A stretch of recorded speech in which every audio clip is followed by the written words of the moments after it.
其實唔同嘅零食係會直接影響小朋友嘅學習成績。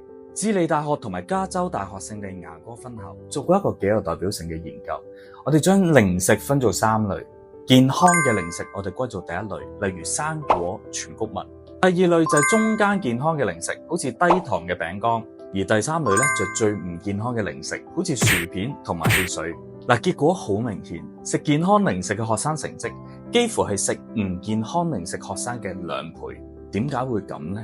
關鍵就在於糖基化終末產品 AGEs 呢一個嘅物質，佢哋會加速身體嘅衰老，影響小朋友嘅發育，同埋最緊要影響大腦嘅功能。而呢啲物質最主要就係嚟自乾熱加工嘅食物，例如炸、煎、烤呢啲方式整出嚟嘅零食。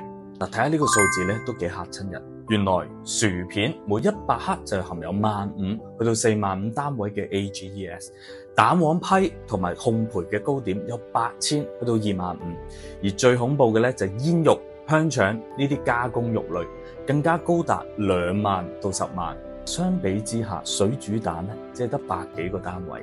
所以點樣揀零食係最重要。健康嘅選擇有蘋果、藍莓、全麥麵包、糙米餅乾、堅果呢啲。中間健康呢，例如一啲無蔗糖嘅全麥餅乾。至於薯片、含糖飲品、油炸食品、糖，我哋真係避得就避啦。其實零食係絕對可以食㗎，但係咧，我哋要培養一個健康嘅飲食習慣俾小朋友，等佢哋可以快樂健康咁樣去成長。